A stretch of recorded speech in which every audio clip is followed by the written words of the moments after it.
Okay. Very warm good afternoon, everyone. Winter's gone. Clearly, I'm overdressed. I thought I'll be meeting a lawyer, and here I am. Uh, so, for those who know, uh, for those of you who don't know Sai Deepak, you are at a major loss. Okay. I don't know how should I introduce you. An eminent lawyer, a leading light, a leading public intellectual, someone who's doing things very differently, uh, a scholar. Uh, I don't know you do. I know that you don't like me, calling you a historian, but somebody who's trying to, uh, you know, merge history with constitution, with public life, and law, obviously. Now, Sai Deepak has a very interesting background. He started off as an engineer, or rather, he uh, trained as an engineer initially, and then ventured into law. And that also, you wanted to become an aeronautical engineer, it seems. Uh, and now he's a leading lawyer in Supreme Court, a litigator. The you know before and I'm also a lawyer, so when I meet you, there is slight envy as well, because I always used to think that lawyers are very unidimensional. uh, I call them intellectual perverts, but here I am, meeting someone who's pushed the envelope, written two superb books, almost bestsellers in Amazon in the non-fiction category. uh, and without much ado, I will just uh, closer. Okay. Uh, is it better? Okay. Uh, I hope you missed the intellectual pervert part, right? Okay. Okay. All right. So you know, without much ado, I would just request you, Sai Deepak, to take us through your journey as to what is it that led you to choose law firstly, from engineering, and why did you move towards picking up an area which is something which is not a part of what mainstream intellectuals do in India, right? So what was that trigger point? And you know, So, first of all, thanks for giving me a space to interact with the students of this city. How many law students do we have here? Okay. So you said that most lawyers are intellectual perverts, and you said I'm an exception. Some might disagree. So, um, as an engineer, one of the things that I was clear about was that I wasn't going to limit the scope of my vision exclusively to engineering. So obviously there was a debating side, there was a side that was interested in current affairs, so on and so forth, which I was fairly active even in my schooling days. It just so happens that I thought that the engineering program would be slightly more comprehensive and slightly more colorful, not colorful in a different sense, uh, and would indulge these appetites. It just so happens that I didn't find it that way. Plus, I was fairly vocal about my, let's call it, ideological positions, if not political positions. And I was keen on pursuing a master's in aerospace engineering. The preparation for GRE was on.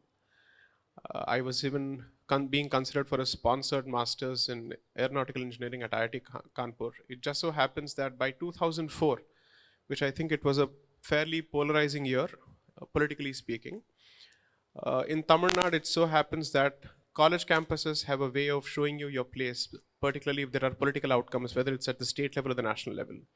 So it has very real consequences for your friendships. It has very real consequences for your ability to speak your mind on campuses.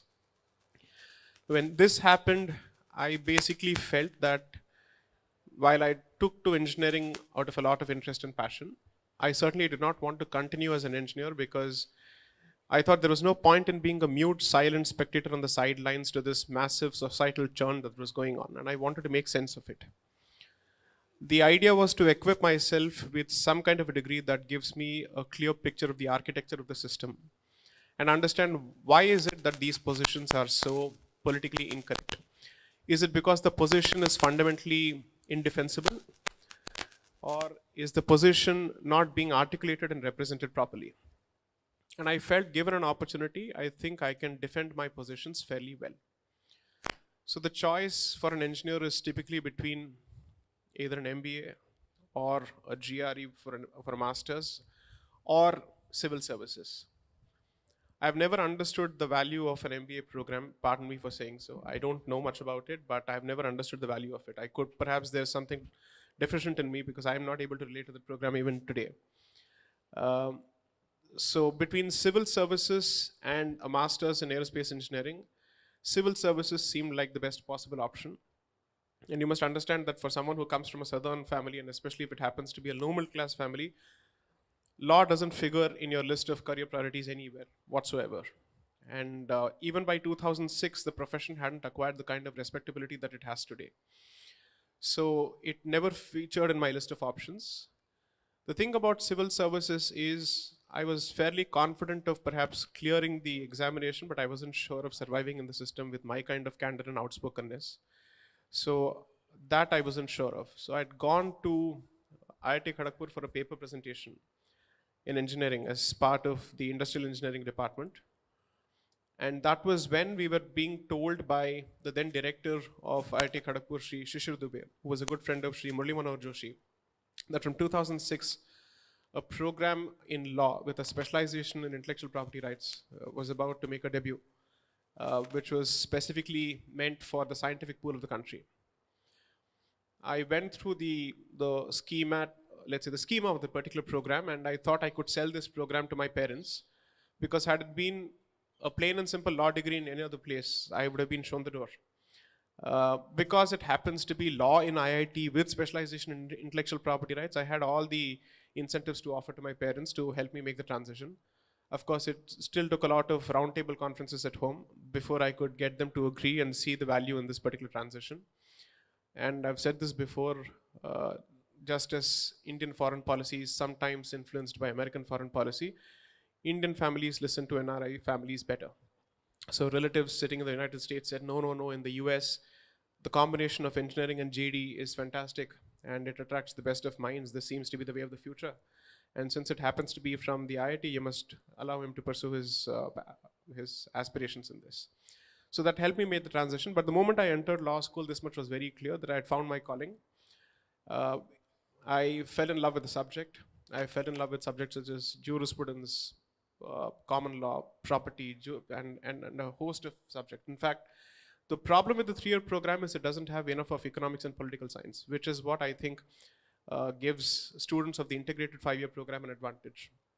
So I actually miss having not been exposed to the 5-year program, and I think I'd have done much better by way of having a rounded skill set as a lawyer had I been exposed to the 5-year program. But nevertheless, I think I've done whatever I could.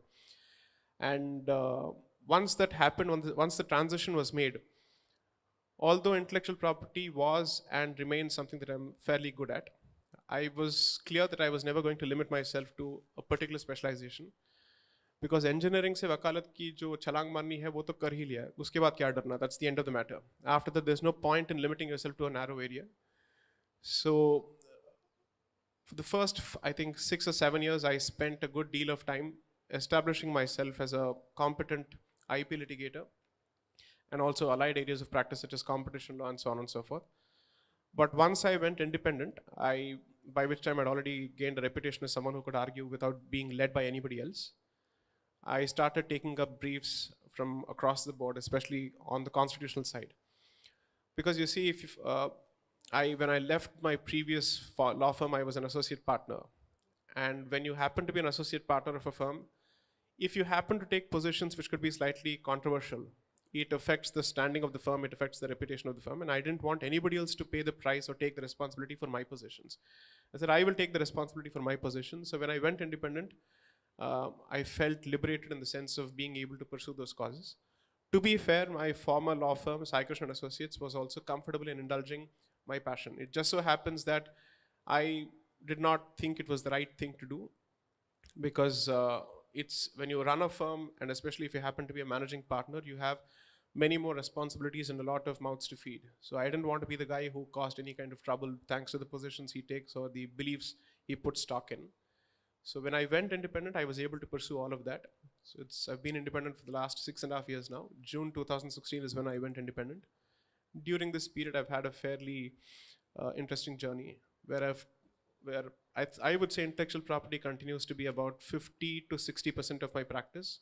Most of the matters in which I get engaged are intellectual property, but outside of that, it's now Companies Act, Insolvency and Bankruptcy Code, Competition Act, marital rape petitions, constitutional matters across the board, legalization of ganja, so on and so forth. So I've had a host of options. So it's been very interesting. So from representing a celibate deity to representing uh, the right to recreative use of marijuana, it's been a fairly interesting journey. So that's where it stands. So a lot of food for thought. Ganja.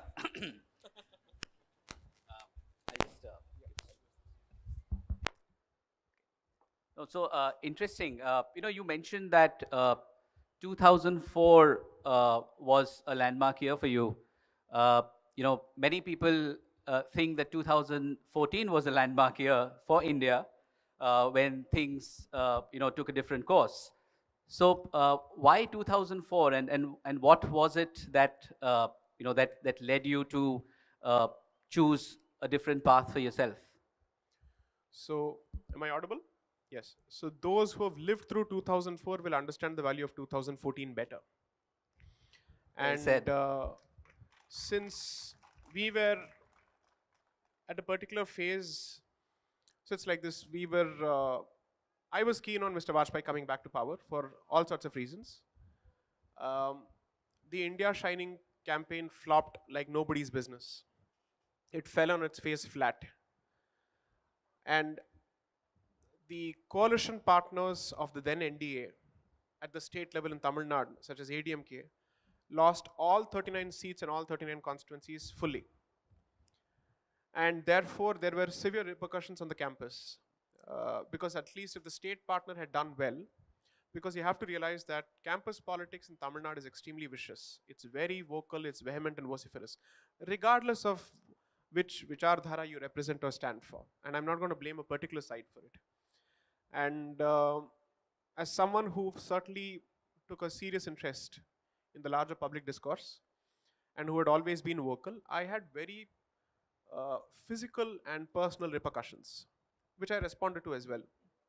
So I wanted to actually understand the root of the problem better.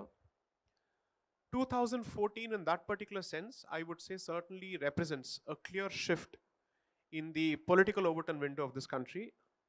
But I've said this before, I don't wish to be the mouthpiece for any political organization because I would rather represent a particular cause than an organization. And therefore, as long as the organization works for that particular cause, I stand by it. But if that's not the case, I'm no more going to be the votary of that particular organization. So my position is very clear. So I'm not an organizational loyalist or a party loyalist in that particular sense. And I don't wish to be attributed with any such motives because particularly when the country doesn't have a decent opposition, which I think is important regardless of who is in power, there must be at least a cross section of people who play the role of the keepers of the conscience. And you can't constantly clap at everything that the government does. I know I'm speaking in Gujarat, I'm very conscious of it. But nevertheless, I think it needs to be said. So 2014, I think, is a very clear shift in the window. Now, there are people who suddenly found their spine after 2014 to speak up on these issues. But people like me have been doing so for quite a long time. In fact, there were times when we had to write under pseudonyms for the fear of being hounded in careers and whatnot. But nevertheless, we came out in the open and we started speaking about these issues because 2011 to 14, I think the churn had already started thanks to what was happening at the central level. Corruption, a host of issues, uh, polarization through appeasement, and so on and so forth. These were issues which had to be verbalized and vocalized. So I think 2014 marks a very clear milestone. I have no problems with it. But I just hope that this discussion with respect to the rediscovery of the roots of this country and civilization isn't limited to scoring brownie points at the political level between two different organizations. It has to be much more meaningful. It has to be more comprehensive. And that means the society needs to take a greater role or play a greater part in this particular awakening movement, is how I would see it. I'm just happy that certain options have opened up for expression of certain opinions which were previously not permissible. A few years ago, I was offered or invited to write for a couple of mainstream publications in the country. I never asked for a space. I sent my pieces because they asked for it. But the moment they realized the tone and tenor was not exactly politically correct, I was given all sorts of administrative reasons for not publishing those pieces, which were solicited by them in the first place. Uh, they were never able to point out if there was any legal flaw. Was it provocative? Was it inflammatory? Was it obscene? Whatnot? Show me a legal basis at the very least. So it has come to a point now where the Indian Express has reached out and has offered a space saying, please write.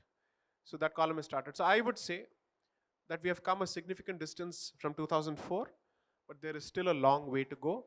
And as much as there is a cause for hope, there is equally a cause for concern.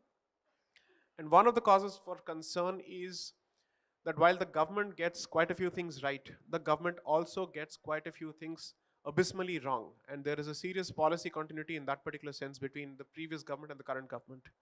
And unfortunately, we don't have an articulate, sophisticated, clear-minded opposition to take up these issues. So I think it's in that particular sense, I think it's a cause for concern. I wish that either the government listens to its stakeholders in some of these issues, or at the very least, there are other political options which bring them to the notice of the public. Because after a point, it so happens that the quality of public discourse takes a hit when there is nobody to question. And that, I think, should never be the case. For a country like Bharat, with diversity of opinions and diversity of options, it should never come to a point that you're left with only one option politically. That should never be the case. And I say this as someone who bleeds saffron. I'm very clear about it. And despite that, my position is that a plurality of options is important. Let's look at it even this way. For my own ideological goals or whatever it may be, I would rather that everybody bat for my cause as opposed to me being reduced to just going after one particular political option to get the job done. So I am someone who believes in that kind of competitive politics. Let's see what the future has in store. Interesting. Thank you.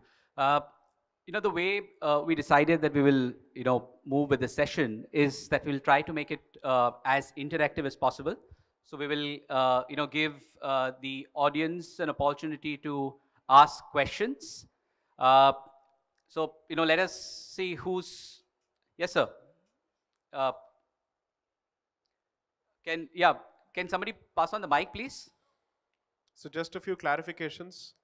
The conversation between him and me is not scripted. But assuming it were scripted, this is an opportunity for you to come after me as sharply as possible. So please come after me. Throw whatever you can. As long as it's civil and it's related to the topic, I'm happy to answer questions. Yeah. Yeah, good afternoon, sir. Good afternoon. And thanks to Karnavati University for bringing you here, giving us an opportunity to interact. I'm happy So to be my here. question is you being from the southern part of India and now like practicing in the northern part of India, how do you see that section or the majority of the people see current growth towards development, technology and current government's efforts versus people from the northern part of India? And where all there is an opportunity that people should come align and achieve the common cause of developed nation. So I think the good part is, thanks to the explosion of information on social media, there is a comparative competition here. So people get to see infrastructure and the availability of opportunities in certain states, and therefore, notwithstanding certain political fissures which are language based between the north and the south, I know for a fact that there's been a greater movement in terms of learning languages of the north, simply because that is the economic requirement. So political भाषणबाजी के लिए आप कुछ भी कर लें, But economic realities are economic realities. And so if somebody is forced to learn Marathi because he has to work in Mahindra and Nagpur, or if he's forced to learn Hindi for whatever reason to work in other parts of the country, then they will learn. And similarly, as much as I would want this movement to happen, there is also a greater realization in a significant cross section of the northern part of the country that Hindi need not be spoken by everyone. I am not someone who is a Hindi dveshi, and please take this position on face value. I have spoken in Hindi as often as possible. I have a very dear love for the language. Even in school, I've done well in the subject. As a language which is fairly close to Sanskrit, I have more than one reason to be fond of the language, thanks to the script and whatnot. Okay. However, I am equally conscious of the reality that Bharat is like a thali with multiple options. And every dish in this thali has its own value. And fortunately, I think bridges are being built thanks to mutual efforts from both sides. So, on the economic front, I think everybody is competing to make sure that their state is perhaps the lead destination for investment. Regardless of who's in power, I see the discussion happening. So, day before yesterday, I was at this Think Edu conclave of the New Indian Express in Chennai. And I happened to watch the session of the Finance Minister of Tamil Nadu, PTR Tyagarajan, who sees me as an evil force. He has said this as much, thanks to my ideological positions. But nevertheless, I respect him for his knowledge of finance and the manner in which he conducts the state. Okay, I may have my serious disagreements with his political lineage. I may also see him as an evil force when it comes to ideological issues. But there are very clear, let's say, common grounds to be met. And I'm seeing that Uttar Pradesh has woken up. That sleeping giant of a state has woken up. A state which has been constantly been rubbished as a Bimaru state and as the cow belt, the Hindi heartland and all that. All these states have made rapid strides. For the last 10 years, I've been the special counsel for the state government of Madhya Pradesh, representing it in the Basmati litigation. And I know for a fact that on the agriculture front, Madhya Pradesh has done a fabulous job. And having delivered the goods on agriculture, it has now shifted its sights, or rather it's now set its sights on improving its industrial policy. So I would say that thanks to international pressure, opportunities that are showing up, and greater awakening, regardless of who is in power, there are serious causes for hope. But the one thing that there is, I would say, a cause for concern is the freebie culture, which unfortunately the Delhi government seems to be pushing hard. And in the process, I think it cultivates a false sense of entitlement in the public. That we are entitled to free bijli, we are entitled to free this and free that. A country which aspires to be a global power, at the very least a regional power, must have a public which has a sense of responsibility. And the state has a serious role to play in shaping public discourse. But when the state encourages this kind of freebie mentality, I think it's a very serious problem. So as long as we are fighting on economics, and with a certain degree of necessary welfare component, I don't have a problem with it. But if you wish to follow a Venezuelan model of economics, I think it's extremely irresponsible, especially for a country which is still seen as a lower middle income group country. We are not even in the middle income group country, by the way. So there are, I think, very positive signs from the societal end, but state dispensations will also need to change their attitudes. Unfortunately, voting considerations, electoral considerations undermine our economic objectives. I hope that the public is able to reject such political options in the interest of better options. Yes, next. Thanks. Now let's spice up the afternoon. Come on, we need some interesting questions because you're not going to get a man of his stature coming here very often. Okay, youngster, yeah. First of all, sir, Jai Shri Ram, and I hope Jai I'm Shri not Ram. gonna get bumped outside the gate because this is Gujarat. Yeah. I have two questions. Firstly, we have got a plethora of left-wing historians and left-wing political narrative setters. Right. And we have got a paucity of right-wing authors in India. So where do you see the problem is, and we are seeing good authors coming out now, where do you see the problem is and what is the remedy to it? That's the first question I have. And second question is, we have a very tempered and a narrativized history which is being taught to us. A history which is falling with one economic and one political ideology with the entire Nehru-Gandhi era, wherein Savarkar has been, tarnished as the villain of the Indian history. Where do you see the remedy lying, wherein we restructure the entire Indian history and restructure it according to the actual historical facts? Giving an example that Gandhi, who is the ambassador, known as the ambassador of peace, was the same person who supported Britishers with the entire Zulu rebellion. So Correct. where do you see the entire restructuring coming from the historical perspective? So as someone who's taken part in multiple public debates on the question of history, this much is clear that the argument has been won on the fact that what has been passed on as history to generations of Bharatiyas is a distorted Nehruvian Marxist version of it. So in that sense, I think there is really very little response left. But I don't think it stops at that. That is merely the identification of the problem. The question is, what is the solution?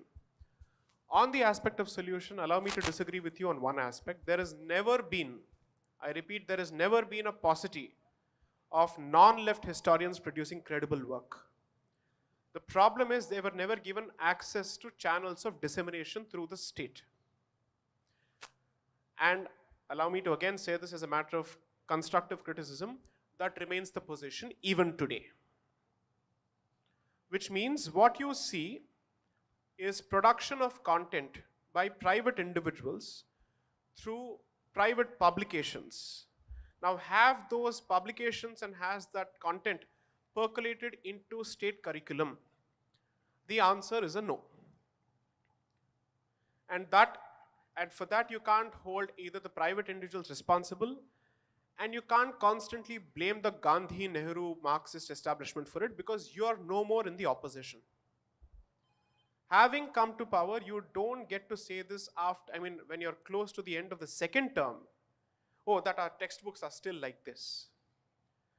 The responsibility for that has to fall squarely at the doors of the center. So the question would be, how seriously have you taken the MHRD appointments? How seriously have you taken the policies of the MHRD? When you had the opportunity to hit reset and do a better job of it through the NEP, did you actually do a good job of the NEP? Where is the public discourse on the criticism as well as, let's say, constructive criticism of the NEP? How many such discussions have we seen? In other jurisdictions, when content and history textbooks are changed, parents participate in discussions with experts to say, this is what we want, this is what we don't want. Where are these discussions happening here? So there's a problem at two levels. How seriously do parents want their children to be exposed to the right kind of history? That is the demand aspect. How serious is the government about addressing this particular issue is the supply aspect.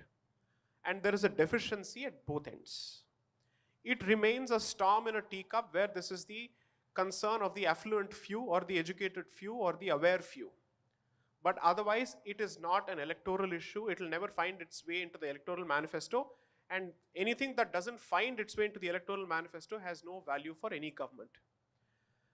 And unfortunately, it so happens that the current dispensation is an election-winning machine. Therefore, it needs to be able to look at certain issues beyond the realm of merely winning elections. If your question was, okay, if the argument was, where are the people producing the content? Well, content is now available. So it's a question of populating the right kind of people in institutions such as the ICHR, the Indian Council for Historical Research. Have you seen any changes in the NCRT? No, because one of the former MHRD ministers took pride in making the statement that we have not changed a single page in the history textbook. And he wanted us to show this as a badge of honor, when in fact it is a badge of shame and a badge of non-performance as far as this department is concerned. So as much as I would want to support the government on certain other fantastic initiatives, I would certainly say on the education front, particularly with respect to history, I don't think they have done the job. It's certainly not up to the mark. I Uh, yeah. S- Yes, sir. since you're in making inquiry towards rediscovering our roots, Yes, sir. cultural roots, uh, and since you're also a lawyer, I've asked this a very basic question to a lot of friends who are lawyers. What does law mean in Hindi? And this question is for you as well as all the law department students. This is question one. Question two depends on how do you answer question one. So, as a non-native speaker of Hindi, I would want to choose between dharma and nyaya. Nyaya is justice. However, I don't know how many people watch this movie, Mulk, by Anubhav Sinha. So at the fag end of the movie, Ashutosh Rana delivers a line, and people in theaters were clapping wildly. I thought, what idiots. Anyways, uh, he basically said at the end of the verdict, फिर से न्याय ने धर्म को चित कर दिया. That was his statement, clearly showing how narrowly dharma has been interpreted, which is it has been approximated and triangulated to religion. If you were to ask anyone who has even a decent understanding of Hindu jurisprudence, nyaya which is inconsistent with dharma is anyaya. There cannot be a concept of justice which is beyond the pale of dharma. And under the Vajpayee government, they had started a commission under the leadership of Sri K. Parasaran on revisitation of the constitution through a dharmic perspective. So what they wanted to do was Bharatiya Karan of the Bharatiya Samvidhan. As usual, it was called Bhagwa Karan. And that project had to be stopped midway. And I haven't seen a discussion on the very same issue come about ever since. So the long answer to your short question is, our notions of justice, our notions of what is right and what is wrong emanate from that Gangotri called Dharma. And Gangotri itself comes from the Jata called Rita. And unless and until we understand these fundamental concepts, we will be muddled in either Anglo-Saxon or Roman notions of justice, which continues to be the case.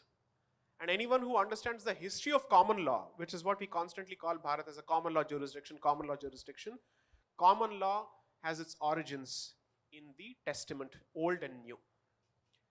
It has very clear biblical foundations. In the first book, with authority, I've cited this from their own judgments. So much so that, okay, so we all know the history of the British East India Company to a significant extent. So British East India Company was given an exclusive monopoly or a license to operate in Bharat. Now those entities who indulged in trade and who were not parties or who were not part of the East India Company, British East India Company, were hauled up and sued by the British East India Company in English courts. They said, I have the exclusive license from the government. How can you indulge in trade in this territory when you don't have the license? I'm the exclusive licensee for this trade. In those judgments, I'll tell you what the discussion was. A Christian state cannot indulge in trade with a heathen jurisdiction or a pagan jurisdiction. And a Christian citizen can indulge in trade with a non-Christian state only if it is sanctioned by the crown, because the crown is the protector of the Christian faith. And therefore, those who violated the exclusive license which was given to British East India Company were held guilty on 2 counts. One for violating the exclusive license, and the second for violating principles of Christianity. Both. I've cited those judgments in the book. This is the extent to which common law and Christian, let's say English jurisprudence, is heavily rooted in Christian jurisprudence or Judeo-Abrahamic traditions. Ask most lawyers and they'll be so comfortable saying, oh, we are proud bearers of common law tradition, we are proud torchbearers of Anglo-Saxon tradition. They don't even know how unsecular these traditions are. So they will bat for secularism under the constitution and also subscription to common law, which has unsecular origins at the same time. It is as antagonistic as it can get. What's your second question? I think you've already answered my second question. Fair enough. It's just that the concepts are getting lost, in translation or the wrong kind of semantics. So I think So you've when the answered it. NEP was released, as opposed to asking how do we do a Bharatiya Karan of Indian legal education, there was only one paragraph, and if my memory serves me right, I had prepared a representation, para 16.7, where the only question that was asked was, how is artificial intelligence going to affect the justice dispensation system? In the national education policy, where you should have asked whether Hindu jurisprudence, such as the Shad Darshanas, do they find any place as part of political theories and political legal theory education in this country? That question was given a complete go by in such a crucial area. And hence, when someone says this is a very Hindu conscious government, I will always test a government's Hindu consciousness not on the basis of politics, but on the basis of policy. Until Rajniti does not affect Niti, it has really very little consequence. Brilliant. Thank you. Maybe ask one of the students to ask questions. Yeah, please. Sir, Sorry, we'll come back to you. Yeah. We'll come We'll back. come back to you, sir. Good afternoon, sir. Good My afternoon. name is Manav. Jai Shri Ram. Jai Shri Ram. Sir, my question is, in Chinese we say China as China, and in English also China as China. Same goes for Japan, Pakistan, American. Now, you have written a book, India that is Bharat. I can also say India that is Hindustan. India ke itne naam kyun? First. Second question is, sir, until when the batch of being a minority sector, Article 29 and 30 ke kavach mein, the government will give free hands on the protection of this religious minority community, and the government will carry on governing the religious majority temples. So these are my questions. So one small correction. China is not China in Chinese. Japan is not Japan in Japanese. They have different names. And as someone who's done some amount of reading on this, that's the difference is China doesn't call itself China or using a name that the rest of the world has given it. Bharat constantly calls itself India, and it takes a lot of pride in it.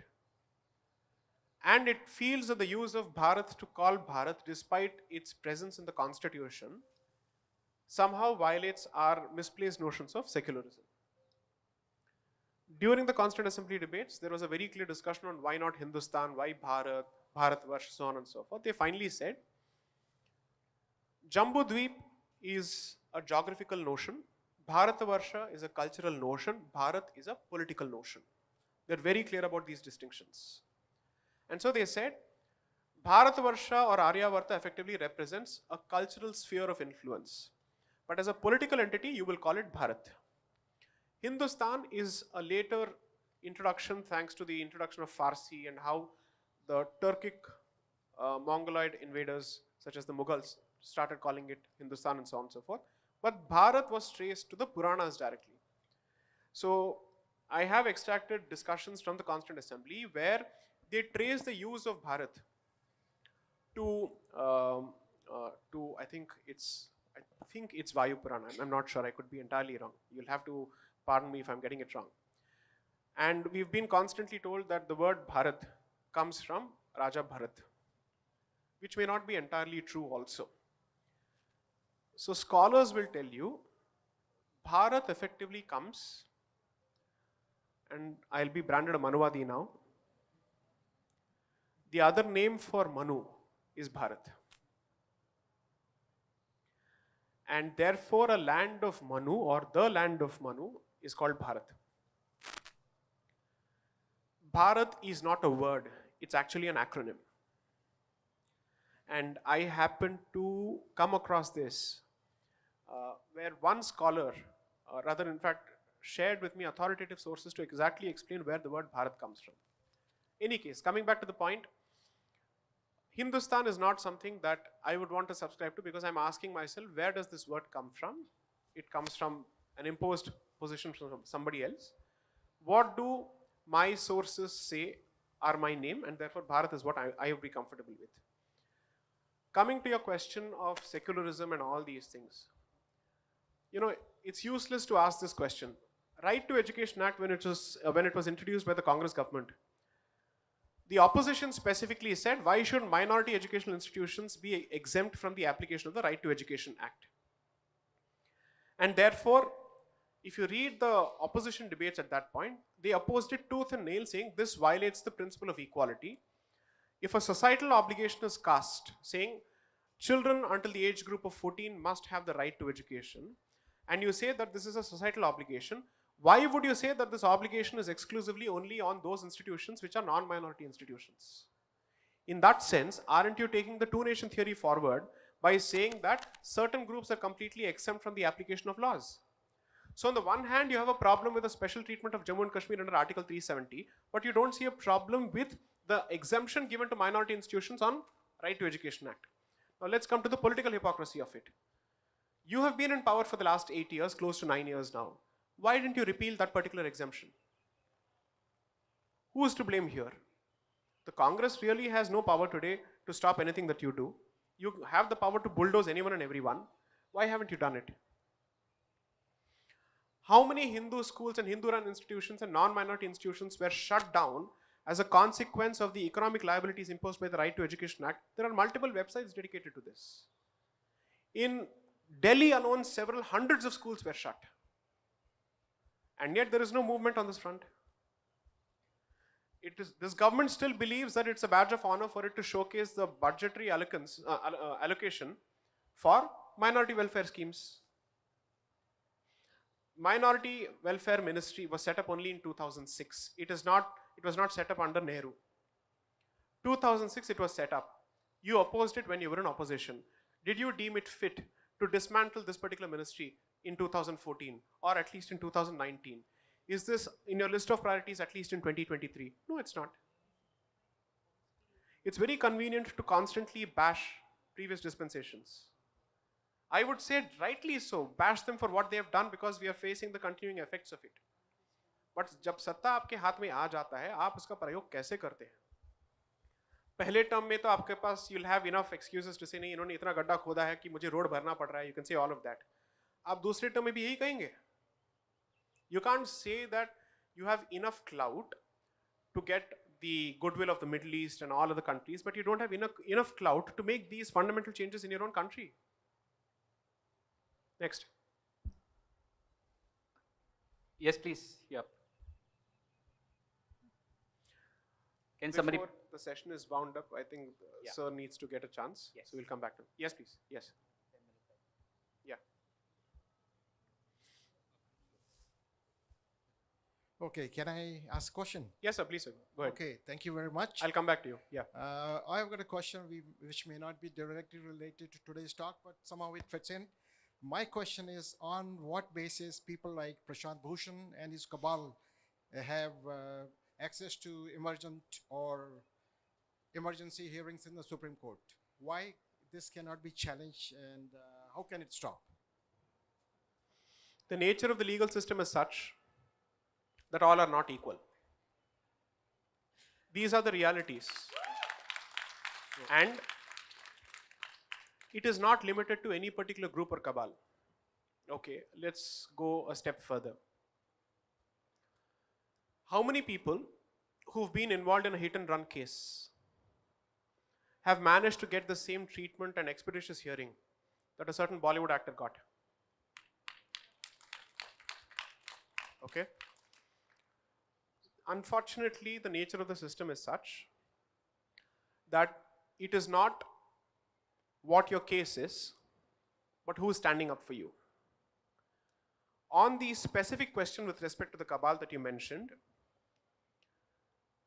most institutions in this country have been left-leaning significantly, And even constitutional institutions are no exception to that default position. That default position has started getting a challenge only in the recent times. And I would also say, without naming any particular individual, that those who enjoyed a certain position of privilege and pride in the highest constitutional court of the country may not enjoy the same position today. That is also a reality, because the judiciary is also going through a serious phase of introspection and churn. Thanks to the presence of a lot of people who have been working for years to ensure that the balance is set right and everybody has a level playing field. The turning point, I think, was the Rafale case, where perhaps beyond the merits of the case, what was the intention behind raking up that particular issue was fairly clear to most people. And the manner in which that petition was dealt with by the Supreme Court, I think gave a fairly clear signal that people are not going to have that kind of sway anymore.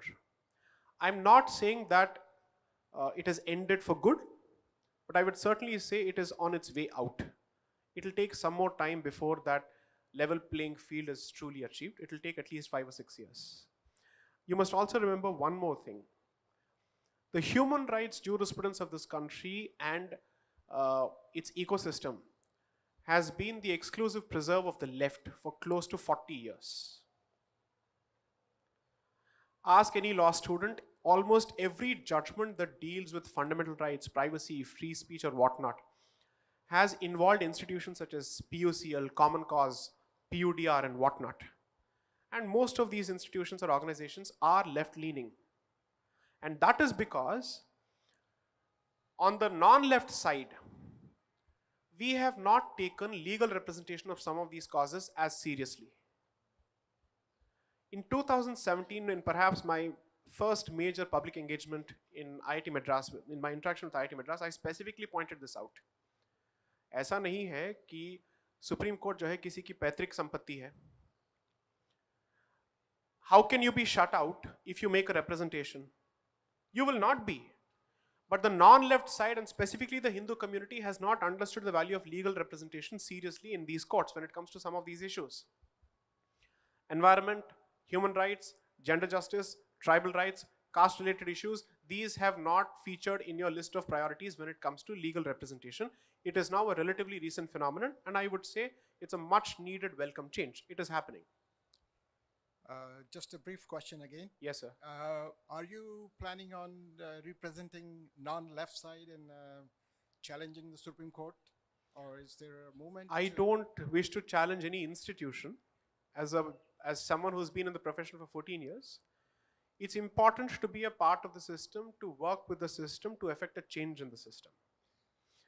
If you wish to be a vigilante activist, okay, let me put it this way. आप रोज अगर आ जाते हैं कि हमारे साथ ये हो गया, हम लुट गए, बर्बाद हो गए, you do that on a daily basis.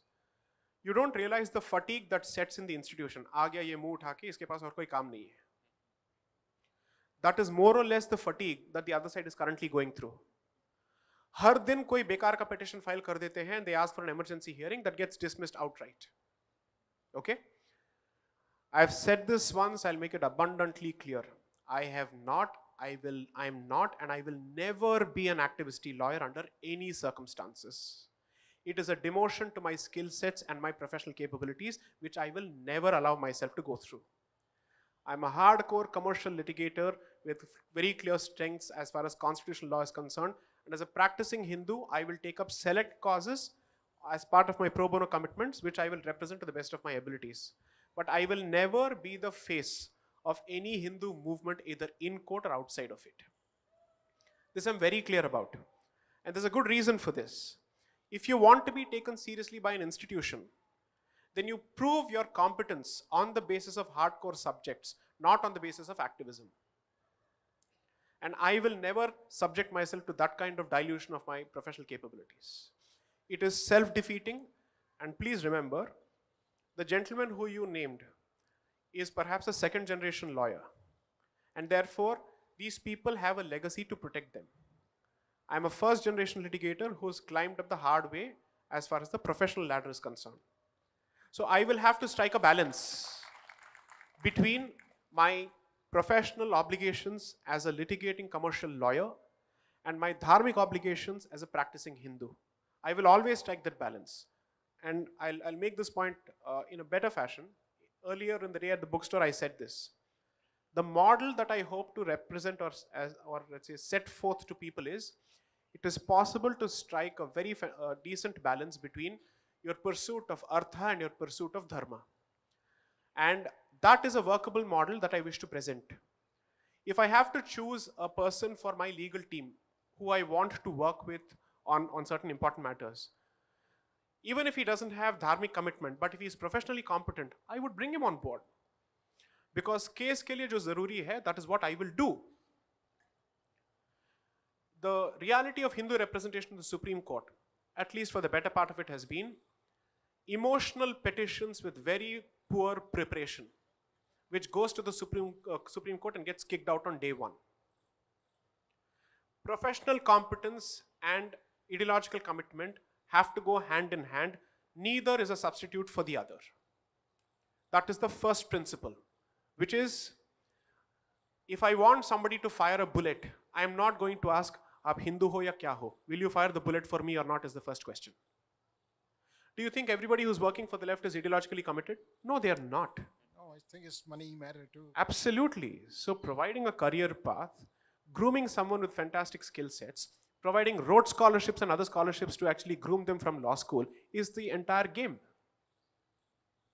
So if the Hindu society is so serious about it, where are your endowments for young lawyers?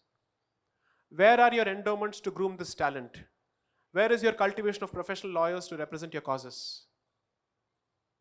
So this community has a lot of soul searching and introspection to do. Plus there are certain realities of the profession. As a practicing litigator who's extremely in love with the profession, I'm a lawyer and I'll die a lawyer, I'll not do anything else in my life. I will never ever subject myself to that kind of dilution. So I hope that sets the record straight. I hope nobody thinks of me as a Hindu activist lawyer. I am not one. I will never be one under any circumstances. Thank you. Thank you very much. It's a great answer. Thank you. Thank you. We are running out of time, but I think we'll take one last question. Please take one from the lady, lest you and I are accused of misogyny. Yes. So then the lady first. Yes, please. She's been waiting for a while. So both of them, of course. Yeah. Pranam, sir. Pranam. I have two questions for Yes. you. So I'm a law student in this college. Whenever we try to speak, we try to point out the barbarism in the so-called minority religion, we are advised to speak in hushed tones. Now, this comes through by my parents and my well-wishers, and they say, "We say this for you. We don't want you to meet the ends of Kamlesh Tiwari." Or Nupur Sharma. So that is my first question is, how do I tackle this? How do I become indifferent, or do I be careful? Or, I mean, not speaking is not an option for me. So how do I come about this? And the second question is, during this event, we were talking to Dr. Ananda Ranganathan, and the question of land acquisition came up. So the first thing that came to my mind was the third largest landowner of in India, that is the Waqf Board. Sir, there is what are the legal ways that we can stop that from happening, because that is happening on a terrifying scale? So that is my second question. Put together a signature petition with 1 lakh signatures and write to the central government asking for the repealment of the Waqf Board. We'll Do do that, that. sir. We'll do that. What the legislature can do, हर बार हम court पे जाके क्यों रोएं भाई? It is possible for the central government to come out with a model legislation on temple control and reduce the extent of state interference. It is possible for the central government to repeal the Places of Worship Act, where 40,000 occupied sites are still under the control of others. It is possible for the central government to repeal the Waqf Board Act, or at least tone down the extraordinary powers that's been given to it. It's possible for the central government to hit reset on Articles 25 to 30 and set the balance right. Everything that a legislature can do with a majority of 303 and more, hopefully in 2024, why should we always go to the judiciary for this? It makes sense for us to go to the judiciary when the Congress is in power. But why are we constantly going to the judiciary when the BJP is in power? Ask this uncomfortable question. It's so convenient to say, court ऐसा है वैसा है. भाई सरकार तो आपकी है, आप क्या कर रहे हैं? Why should a government be given a free pass? I'll see the mischievous part of this particular statement is someone on Twitter is going to say, is he saying that we should vote for the Congress? What's wrong with you? My position is very clear. You have a greater right of seeking account and answers from people who you voted for. So what's wrong with it? Now coming to the first question. You're a Hindu, I assume. Know the power of words. Put faith in the mind. In the last 6.5 to 7 years in my public engagements, I have said a lot of things. And I've still managed to say what I want to, staying within the bounds of legality and constitutionality. Have I held back my punches in any discussion? In any debate? Have I held back my material in the books when I speak of Mughal invasions and whatnot? I have not, right? I have placed reliance on two aspects, tathya and tark, facts and logic. Do not allow your sense of angst or anxiety to overpower your sense of judgment and clarity. Even in the worst of situations when provoked, your training both as an individual and as a lawyer must kick in. That I will fire bullets, but my tongue will always be under my control. And I will never ever lose my balance. And if I get aggressive, it must be control ferocity.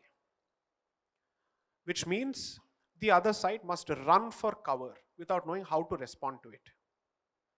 That is not going to happen unless and until you have both research and the power of argumentation and articulation in your complete control. So since you're a law student, work on sharpening the mind. It will automatically lend sharpness to your tongue. Focus on ensuring that you're never ever losing your sandarsh, your sense of objectivity.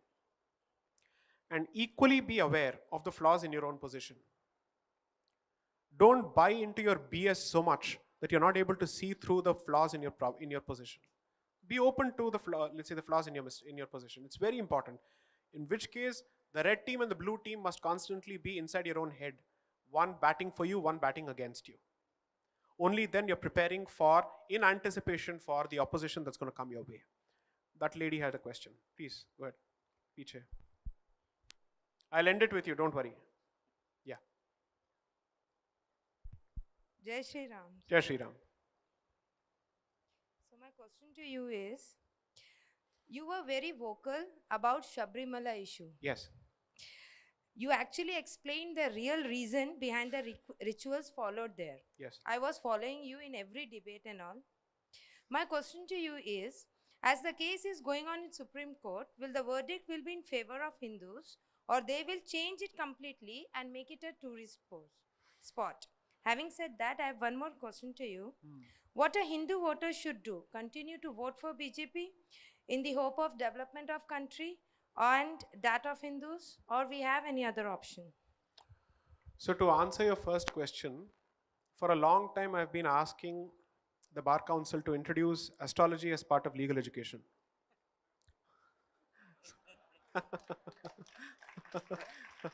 I don't know. I have no idea.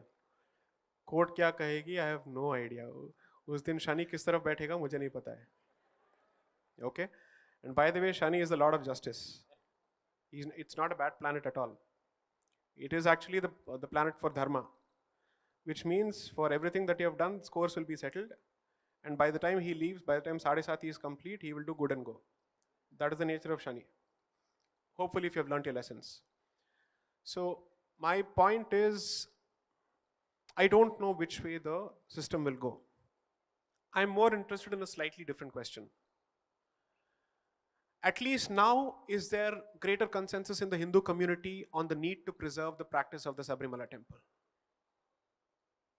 Or do we still have woke idiots from within the community who don't understand what the institution stands for? If yes, आप आज case जीत सकते हैं.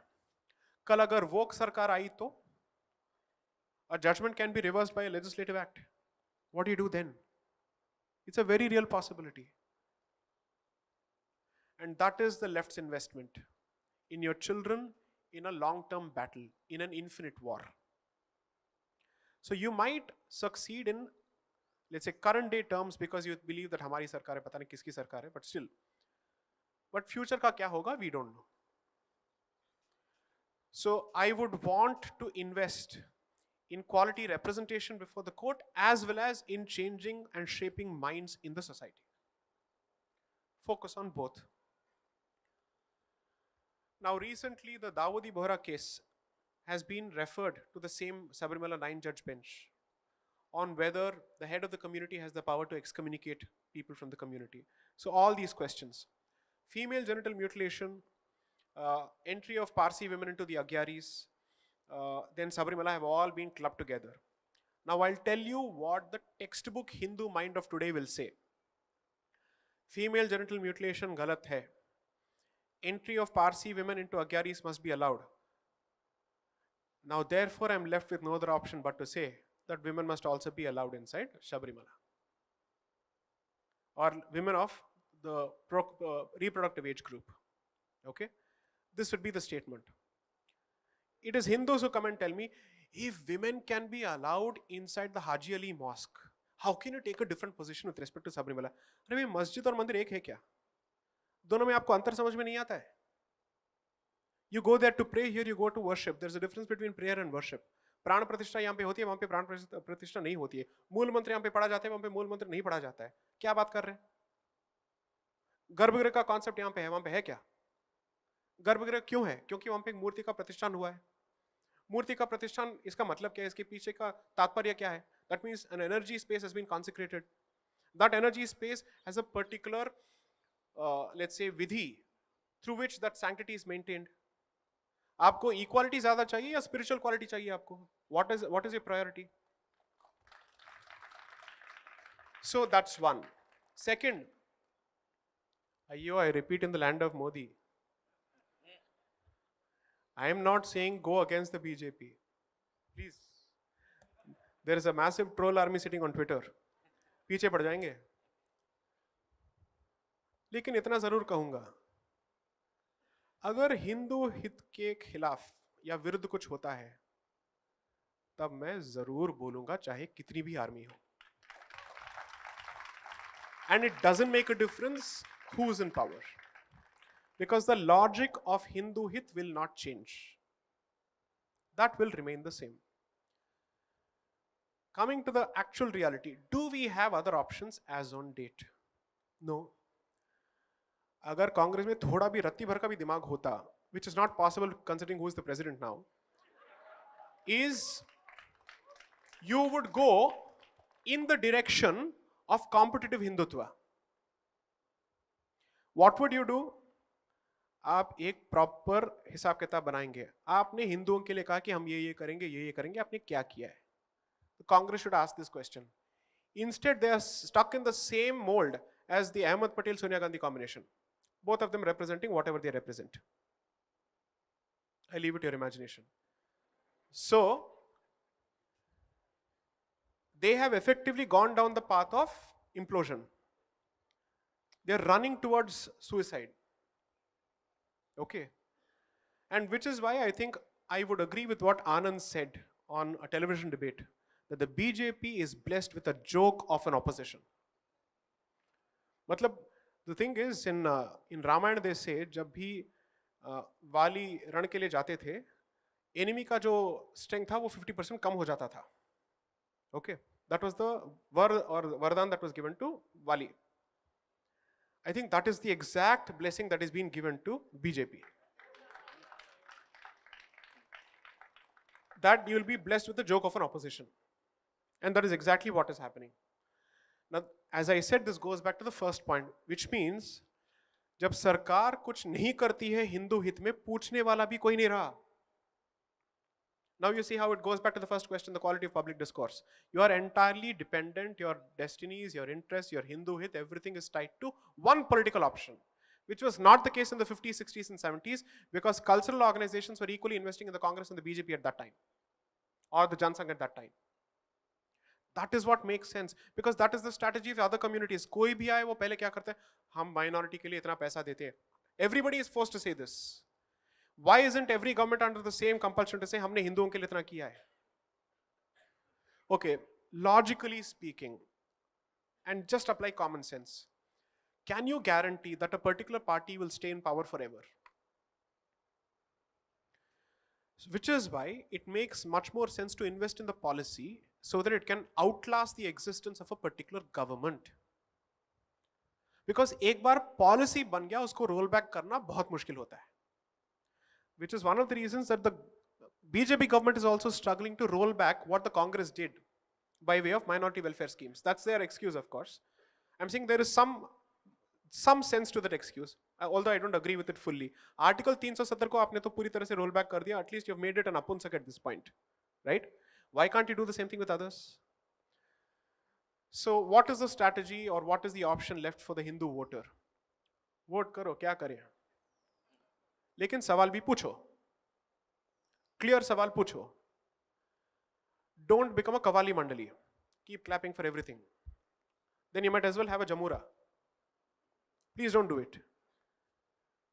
As the Hindu community, which doesn't subscribe to a herd mentality, you have greater obligation because you're a global minority which is facing serious civilizational existential challenges. Focus on that. So whenever you speak of development, remember, you are focusing on development, the other side is focusing on religious expansion. So your priorities are very different. You are going to vote for Vande Bharat. You are going to vote for infrastructure. They are going to vote for minority allocation. So you need to be able to have a bargaining chip which focuses as much on development but equally on Sanskriti, Dharmo, Hindu civilization. Because are you comfortable living in an uber developed country with Hindu population being reduced to 50%? That is the question that you should answer. If that is not the case, आप करने के लिए क्या तैयार हैं? Simple question. There is a silent demographic war that's going on through illegal migration. What has the government done on it? Ask these questions. Thank you. Delimitation का जो game अभी खेला जा रहा है, what you're basically doing is, मैं constituency को cut पीट के I'll constantly change the balance. आप कितने दिन ये गेम खेलेंगे भाई? एक दिन तो तादाद बढ़नी ही है, तब delimitation का गेम कैसे खेलेंगे आप? You're trying to protect Assam through delimitation. How long will it survive?